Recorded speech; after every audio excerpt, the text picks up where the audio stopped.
Happy Saturday. Happy Saturday. Happy Saturday. I am happy to get on and update everybody because I know it's been a couple of weeks. So I'm going to jump right into it. So I want to start with the numbers. Unlike other people's videos, I like to start with the numbers because I like to deliver what it is that sometimes I'll be wanting from other people's videos. So I always usually like to say, well, why don't they just go ahead and say the numbers? I guess because they want to capture people's attention and keep them, in suspense so they watch to the end. But I guess I'll say dare to be different. So shout out to all my obesity warriors, male, female. We all, in this thing together and fighting against this obesity. So week 29 and week 30. Week 29 and week 30. Very, very, very eventful. I will start with the numbers. Like I said, I am now down officially 77 pounds. I lost about 2.5 pounds just in the last week, which means that I am officially 24% down from my baseline initial starting weight.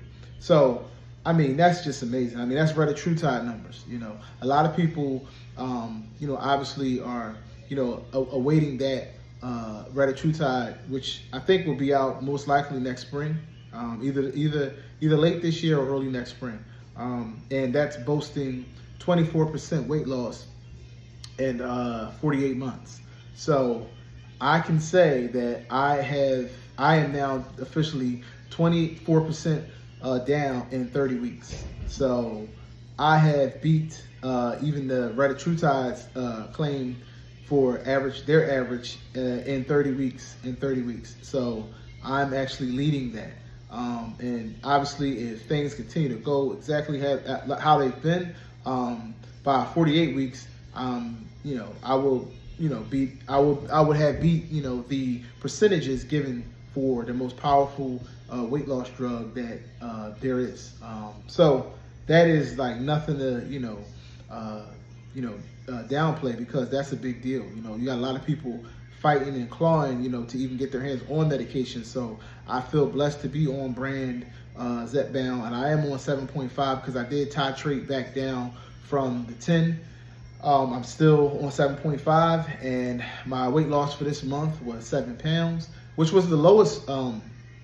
It was the lowest amount of weight loss I've had thus far since being on the Zepbound. But I'm actually 7 months in now, so I knew at some point it should get that way because I have less weight to lose now.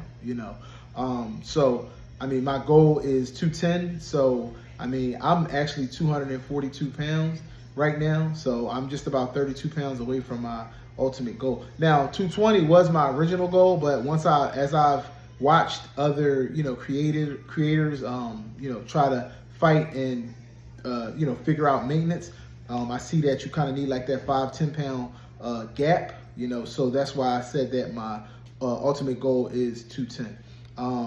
The other caveat is, if you're a believer in like the BMI system, you kind of definitely want to be somewhere in between like that 27, 28 range.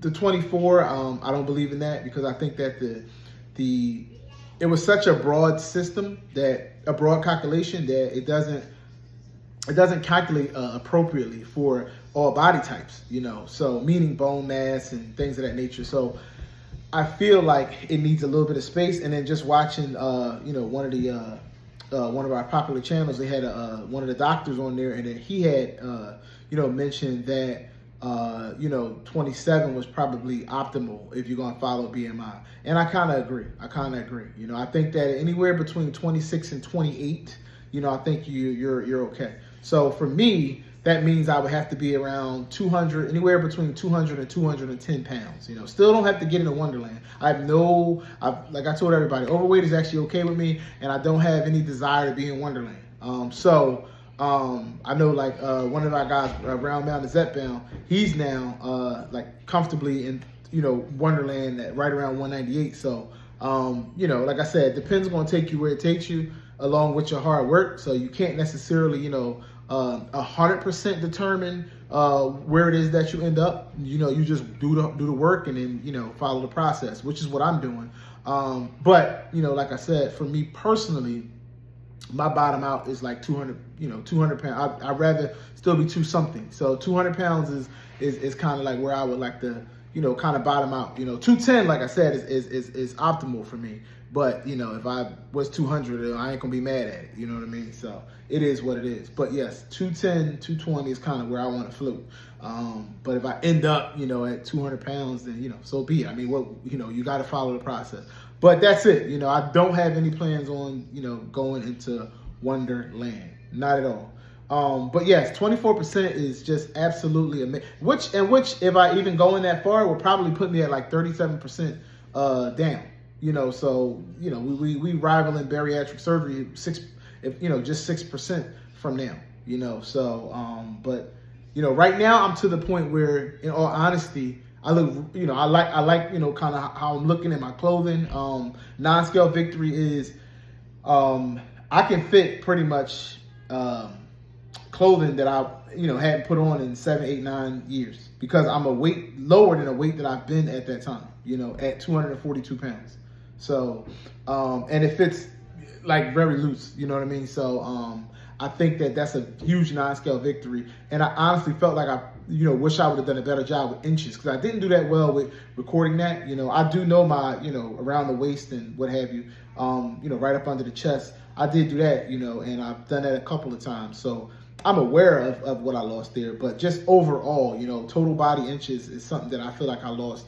I did amazing with, because there has been, such a decent drop in that. So, yeah, I do not take for granted, like I said, the work I put in, like I said, I always pat myself on the back, but just like I said, the assistance that the treatment also provides, having the Zepbound and just accountability, you know what I mean? Like showing up here, every week. Obviously it's been 2 weeks this time, but generally every week I've came on here and I've lost. I've only gained probably one time, and I stalled for about 3 weeks. And one of those 3 weeks, there was a slight muscle gain, and about that, if I go to talk about the numbers from my app, I am, steadily gaining protein. My protein percentage is up. My hydration or water percentage, body water is up.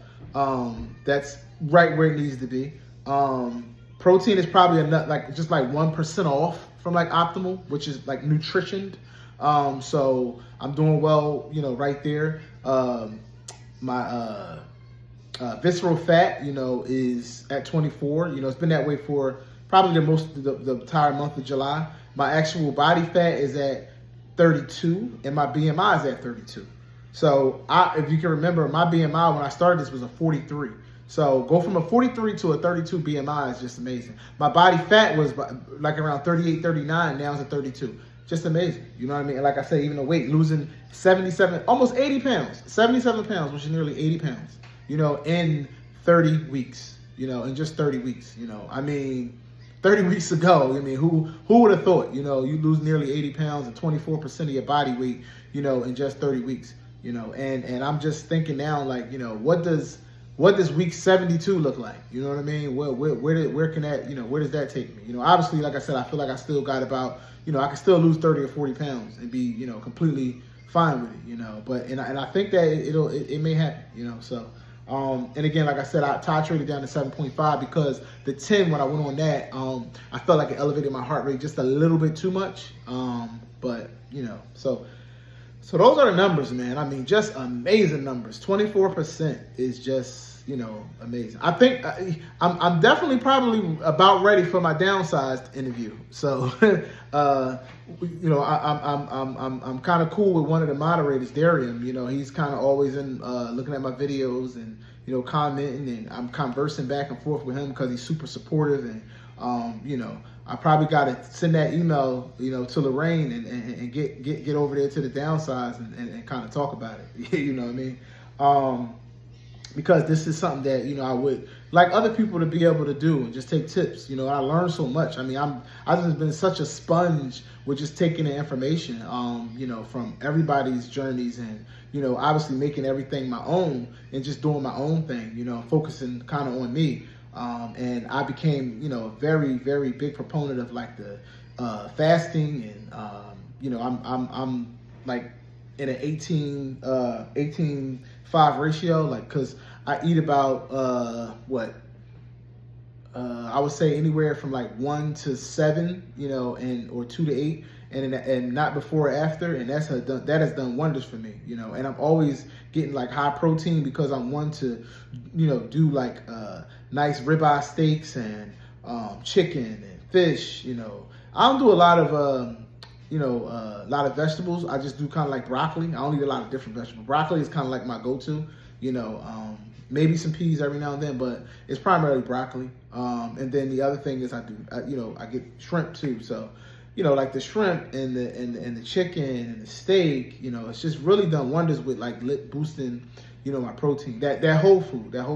Muscle milk I cut back on a bit. I still do muscle milk, but not as much. I do maybe like twice a week. I'll do like the meal replacement. But that's pretty much it. They had a lot of vitamin B, and I ended up cutting back on that too.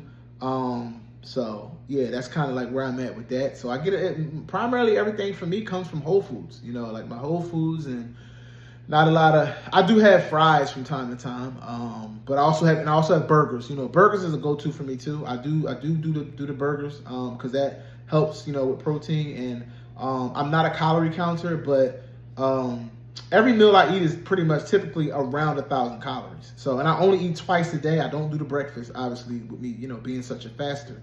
And even that, there's a lot of things that surround that. I'm wholeheartedly believing in fasting. One, it's religious for a lot of people, and me being a Christian, that's a part of a lot of, especially Islamic religion. They do a lot of fasting. So I just believe that it really helps to really cleanse your body of all of the impurities that we actually take in, in our American, lives. We take a lot of impurities in. So I just feel like it helped a lot. Helped with my skin. My skin is like,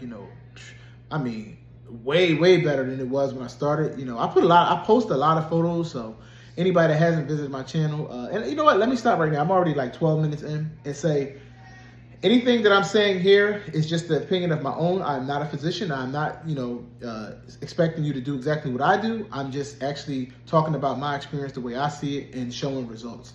And you should talk to and work with your provider when it comes to you, deciding to do lifestyle changes. So, and I do want to segue a little bit. I'll come back to the weight loss.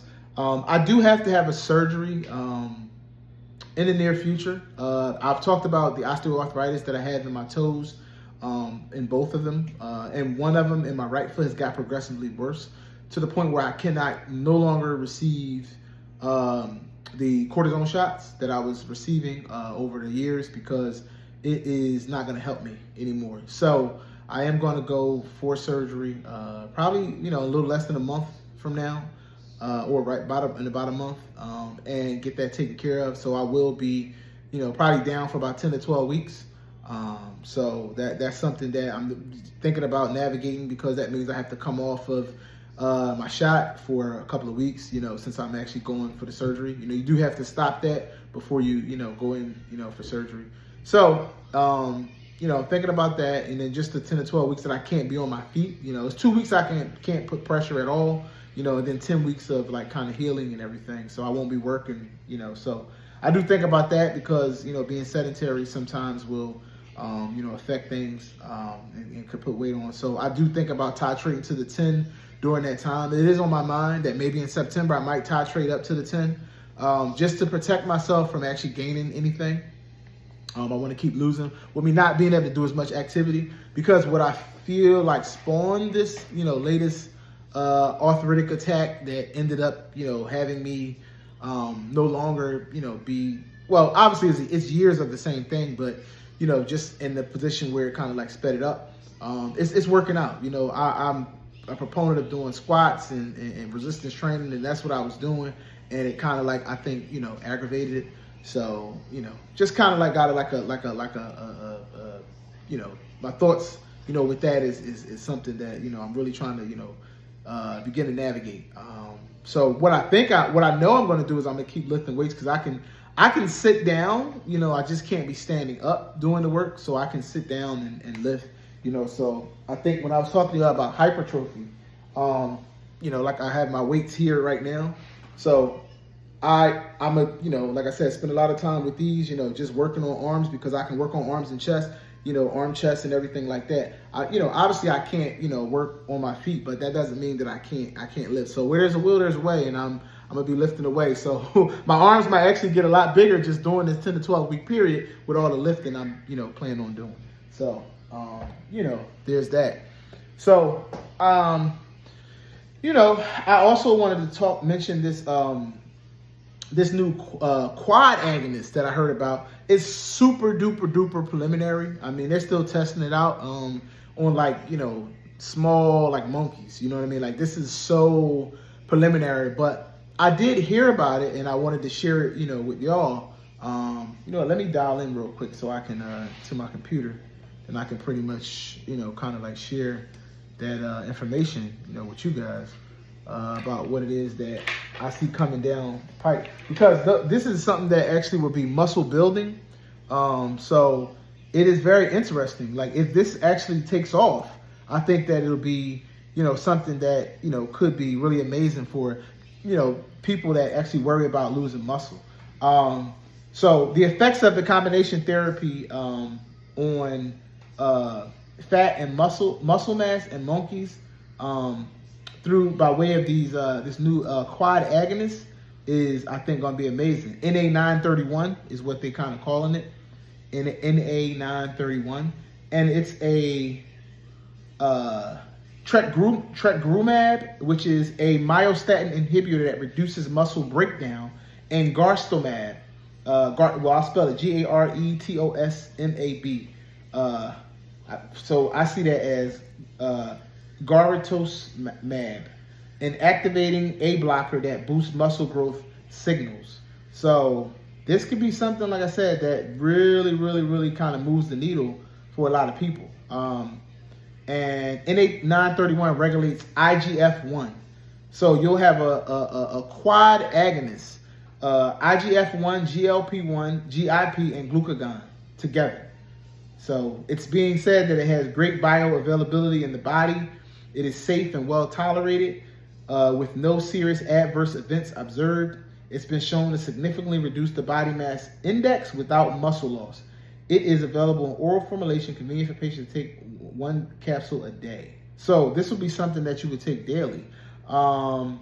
Obviously, some of that stuff I take with a grain of salt because there is no actual trials going, you know, actual human trials. You know, it's still something that's in the works in monkeys. So, you know, I'll take it, like I said, with a grain of salt. But just knowing that something like that is being worked on, you know, hey, 10 years from now, it could be out there, you know, where people are taking GLP-1s. And I say that because if you really think about it, 10 years ago, right, while they had Saxenda and, you know, things of that nature, which only promoted like probably a little bit above placebo, what, 5, 6%, 7%. You know, I could be wrong, but you know, don't you know, quote me on that. But I know it was a lot lower weight loss at that time. To have something like this, and we're talking about actually building muscle without working out, that is, I mean, just insane. You know what I mean? So that is definitely something that I think would be super interesting, and just can't wait to see it. But it's showing growth.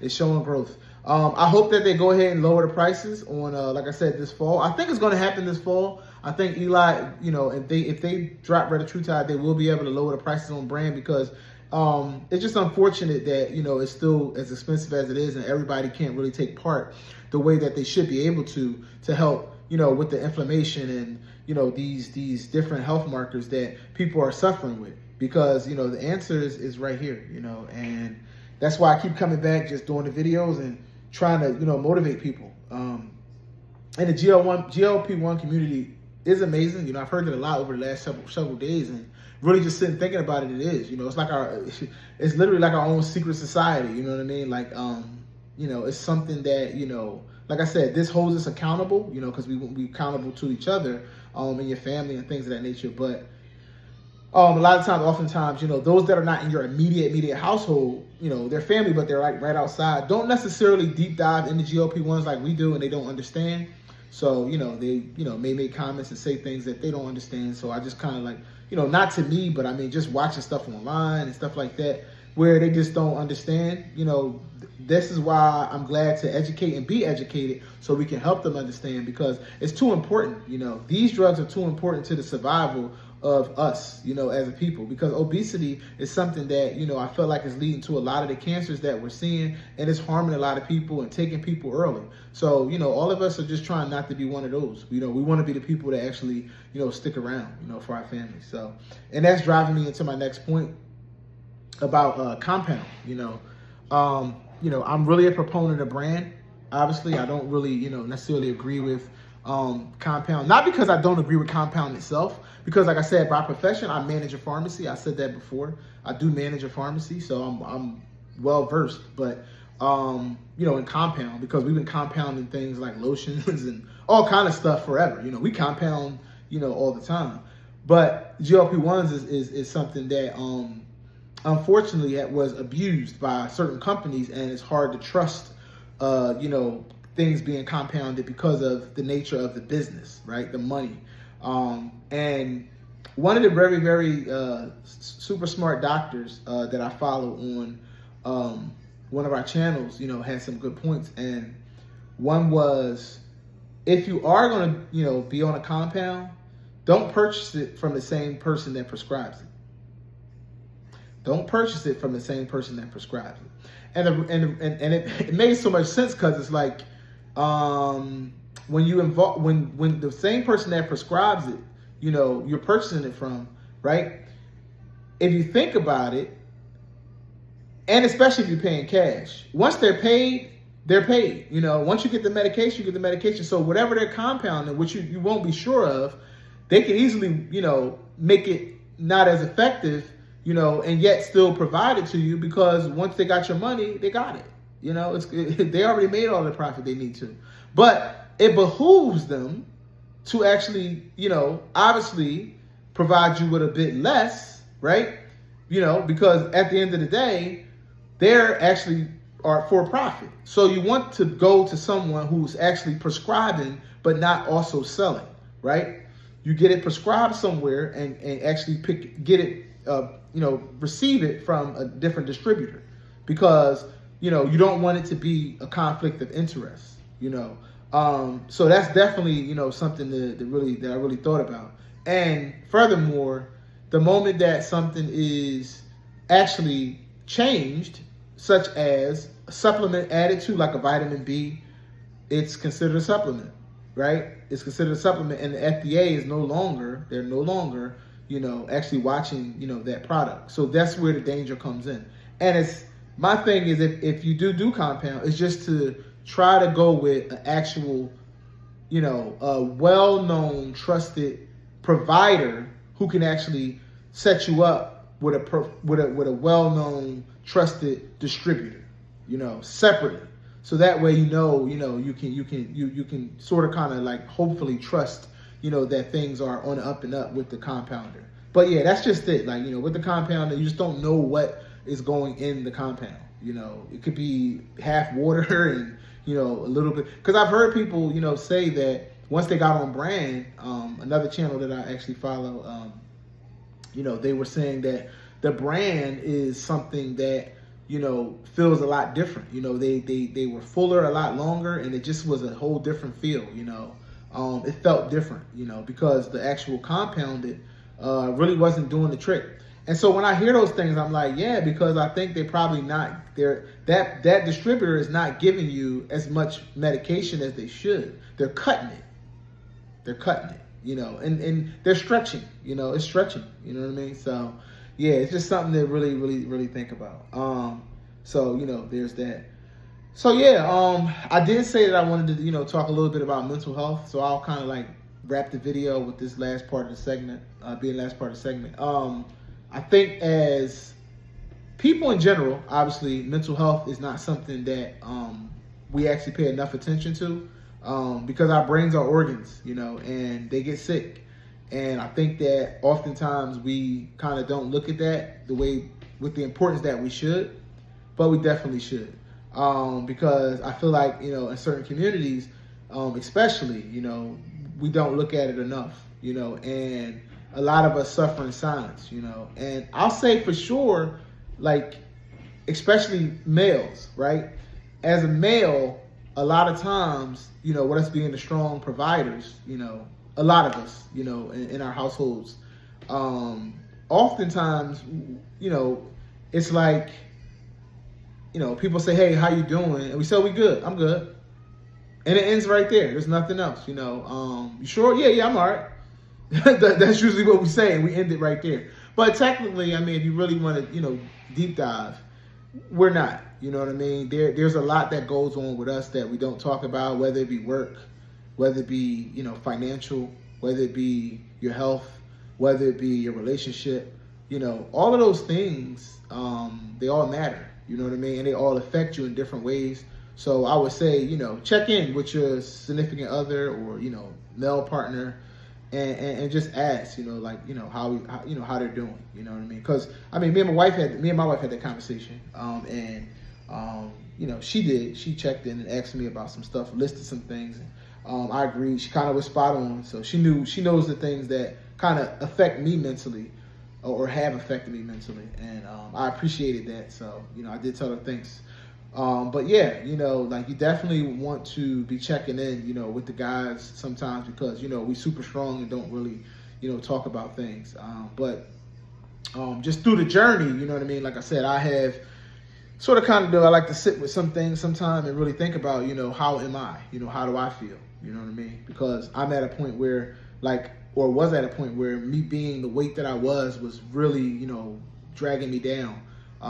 Physically and mentally, you know what I mean? So, and just not being happy with myself, I'm at a point where now, I look pretty good in clothes, I think, I'm just trying to look good outside of my clothes, right? You know what I mean? Like that stuff nobody can see, you know what I mean? Like, so that's kind of what my last 30, 40 pounds is about, like getting good, without the clothes on, how do I look there, you know what I mean? So kind of like that little tire I talked about there, but a little spare tire, that you got. So I'm still working on that, and that has come down, you know what I mean? Like I said, so I'm very happy about that. Like I said, the inches is coming down. So, but yeah, that's the thing, man. You get those body changes, and it just helps. It helps all the way around. It really helps all the way around. So I'm definitely preaching it to anybody in my family that, GLP-1s is the way, man. Obviously we've done. I really like even having a conversation at this point now where people say, "Oh, well, I'm gonna just work out."